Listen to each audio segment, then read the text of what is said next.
Today, I'm going to talk to you about strength in being vulnerable, the strength in being vulnerable and showing your vulnerability. So I'm Natalie, and this is As the Pennies Drop, which is a coaching site designed to inspire you to create a life that you love, deserve, and desire, to follow and return to love. So talking about vulnerability and being vulnerable is not a weakness. I want to debunk that myth that being vulnerable is a sign of being weak, because in fact, it is a sign of showing strength and utter courage. And I'm going to share with you the reason why you should show up in the world being vulnerable and not shy away from it. And I'm going to share with you some examples, an example of my life, of what happened to me when I wasn't vulnerable and I didn't put myself into a vulnerable position. So that's what I'm going to be talking to you about today. And I'm going to explain exactly why showing up vulnerable is going to absolutely skyrocket your life. So before I do that, please don't forget to hit the subscribe button and the bell icon where I notify you of when I'm posting, which is generally every Sunday, Wednesday, and Friday. Okay, so being vulnerable. Now, I'm just going to use a quote actually from Brené Brown. So Brené says, or defines vulnerability as uncertainty, risk, and emotional exposure. It's that feeling you have when you're stepping out of your comfort zone and letting go of control. So it's that uncomfortable feeling that you get when you think you want to really do something and you start to get that shakeable feeling inside your body, that in your mind starts to kind of get a bit out of control, and that fear starts, and anxiety and stress, and all the hormones start to kick in, all the ones that you don't want to kick in start to kick in, and you start kind of backing away. It's like you've taken the step to get to a certain position where you think you're going to do the thing that you really want to do, and these thoughts and these feelings and the apprehension and the what if start coming in, and your body will be shaking inside, and you start stepping back and you start stepping back and you start stepping back. And then what finally happens is you give up. And you give up. Not maybe forever, but you give up. But what that does is it reaffirms to your body, to your mind, that you are not good enough. So when we don't do the things that we really want to do, the things that are out of our control, the things that are making us feel uncomfortable, but we really want to do it, but we don't want to do it, but we do, but we don't, but we do. When we don't do the thing that we want to do, and we listen to that negative voice in our head, our ego, the program that will always kick in, and this is common, telling us that you're not good enough, you're reaffirming that you're not good enough. So this could be, it could be that you want to ask somebody out, and it could be that you want to try that exercise class. It could be that you want to apply for the job that you feel at the moment is unobtainable and impossible for you to get. It could be that, you want to ask for a pay rise. It could be anything that you want that's important to you. It could be trying that adventure sport that you've always wanted to try. It could be anything that is important to you, but it is something that makes you feel uncomfortable, that makes you feel like you're out of your comfort zone. And like I said, when we kind of go to do something, but all those emotions that I've just spoken about kick in the body, and I can literally resonate completely with that. You then literally just want to kind of freeze and just go, no. Actually, it reminds me of a film. I can't remember who that character was, but you just want to go, no.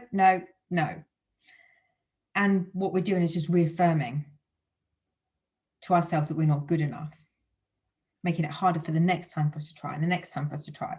And I've got a couple of examples actually. So one is a really funny one. I was in Dubai when I was married years and years ago, and I was at Wild Wadi, and there was a slide that I had done a few years before, and it was pretty steep, and your back literally doesn't touch the sides. So you're literally just free falling. Yeah, don't wear a bikini when you're doing that, but you're literally just free falling.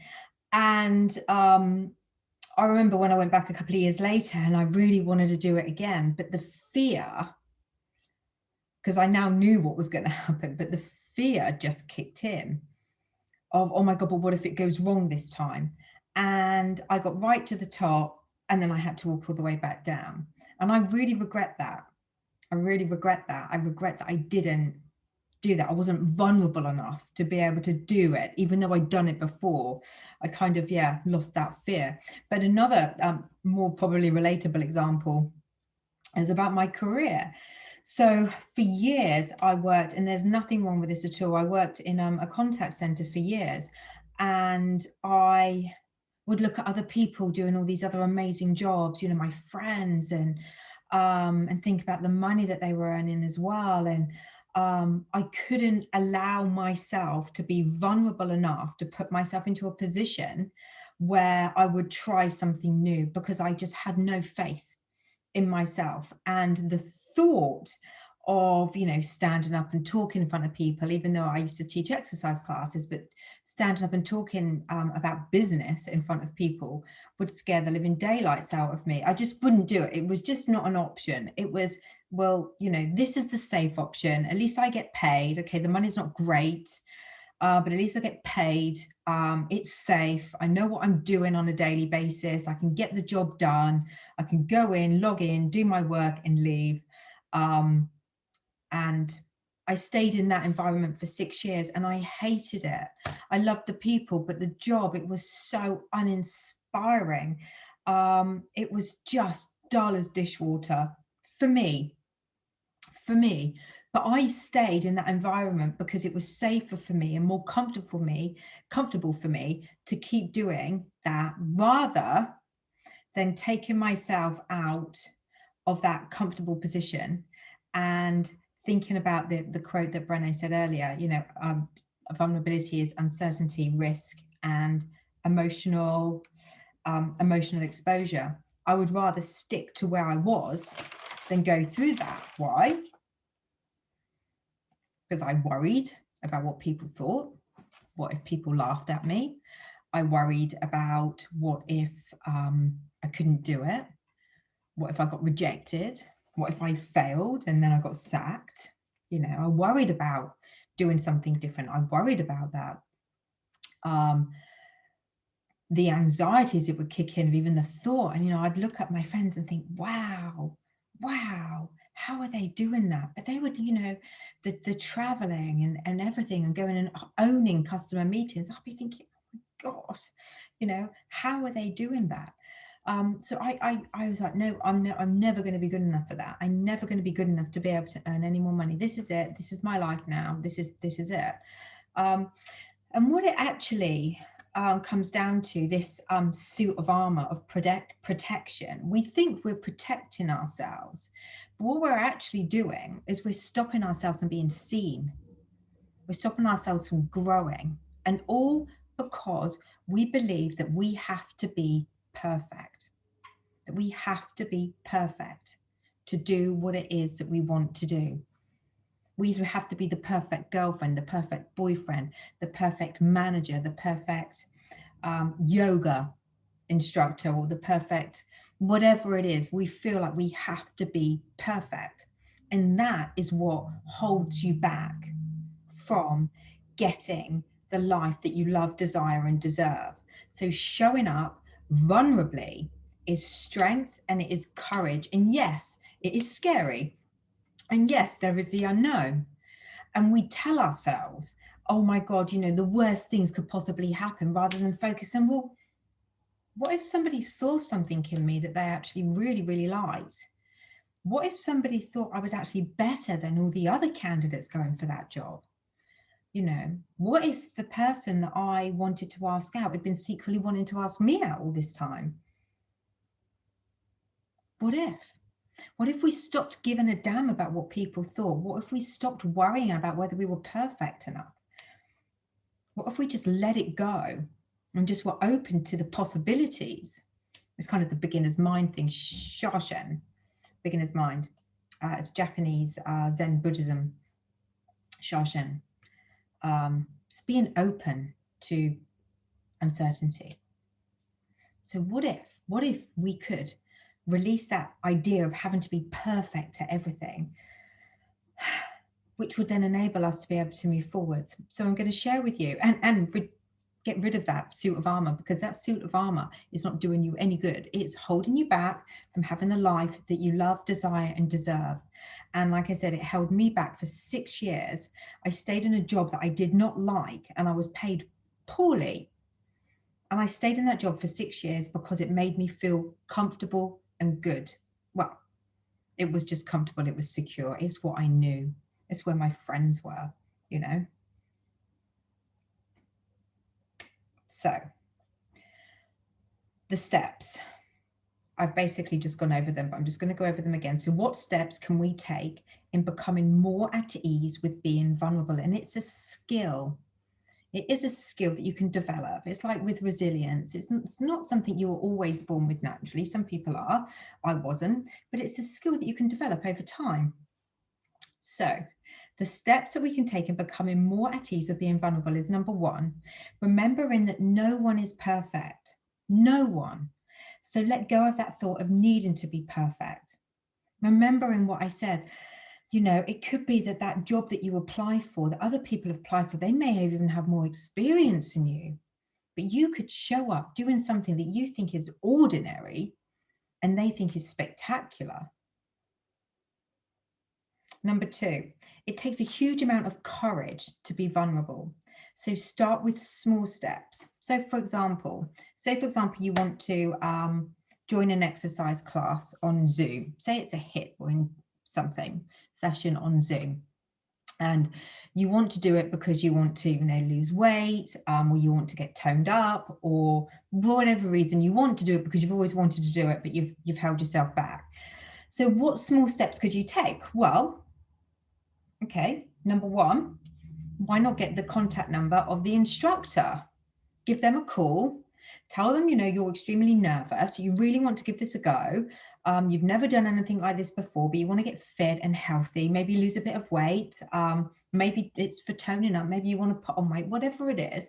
Have a conversation, build a relationship, build some trust with that person. And the second step could be that once you've signed up, because you still don't have to do it just because you've signed up, but once you've signed up, you could see if one of your friends wanted to do it with you as well. You know, they could be on the Zoom at the same time as you, you know, and then you've got that extra added comfort blanket. But at the end of the class, when you've done it, you won't need that comfort blanket, because you will then, if you've enjoyed it, that is, feel so proud of yourself for doing something out of your comfort zone by being vulnerable enough to show up for yourself, to be seen, you know, potentially make new friends, to get fit, to start reaching these goals, because you've allowed yourself. It doesn't matter sometimes how you get there, but it's getting there. So they're the steps that we want to kind of think about. Oh, the third step. Let go of what people think. Just remember this. And it's the same if you're in a gym or in an exercise class and you want to be the person that wants to sit at the back of the class or stand at the back of the class. No one gives a damn what anybody else is doing. I can tell you that from being an instructor. You know, nobody cares. The instructor cares because she wants to make sure everybody's safe and everybody's doing the right thing. But no one else gives a damn. No one cares. They're too busy doing their own thing to worry about whether you are lifting a weight correctly or not. And I don't mean that in a bad way, but they generally just want to do their own thing. And that's just using an exercise class as an example. But, you know, if you stand up and you do a presentation and you're worried about what other people think, they're going to be thinking about the presentation they've got to do, not necessarily yours. You know, they might praise you afterwards, you know, but they're not going to be thinking about whether you're bad or not. You know, and if it didn't go right, You know, they'll be there to support you. That's what people do. So yeah, just let go about what people think. Just worry about what you want and what you think that matters. You know, 99% of the time, people will be going, wow, I wish I could do what you've just done. So when it comes to coaching, and when it comes to me coaching my clients, basically what we do is generally the client already knows what it is that they want, what their goal is, and what they're looking to achieve before they come to the coaching. They just need some guidance to get there. So number one, we want to know exactly what the outcome is. What is it that you're looking for? What is it that you want? And does it feel possible? So say, for example, it's that you want to lose a stone in weight, but you've never been able to get past a particular weight, and you don't understand why. So say that's it. So we've got a block, and we also know exactly what the goal is. Is it possible for you to lose a stone in weight? Yes, it is possible for you to lose a stone in weight, and it does feel possible. So we now know the outcome that we're looking for, and we know that it's possible. We also know there's a block there because you've not been able to reach that goal before. So the second point that we basically will go through in coaching is we understand where you are. So we understand where you are. So you're a stone heavier than you want to be, as opposed to where you want to be, a stone lighter. So we then work on what is holding you back. What is the block and why is it there? And how can release that limiting belief to create limitless beliefs, new habitual patterns for you to be able to get to your goal. And we put some tools and techniques into place as well that are designed specifically for you. So that's point two. Point three, working on yourself concept will significantly help you to reach the outcome you want. So what it's thinking about what your self-talk is and how is that assisting you in having what it is that you want in life. So what I mean by that is, if you want to lose a stone in weight, and I hate this word with a passion, and some people I know use it and I don't like it, but if you want to lose a stone in weight, but you're telling yourself you're nothing but a useless fat cow, for example, I mean, how is that going to get you to that? Having that negative self-talk about yourself, it's not going to get you to your desired result. What would get you to your desired result quicker is you saying, you know, I'm achiever, I'm capable, I'm deserving, I am wonderful, I am beautiful, I am confident, I am a go-getter, I am determined, I am tenacious. You know, saying more positive things about yourself is going to be able to get you there, because the more positive you feel, the more things are going to start to flow into place for you.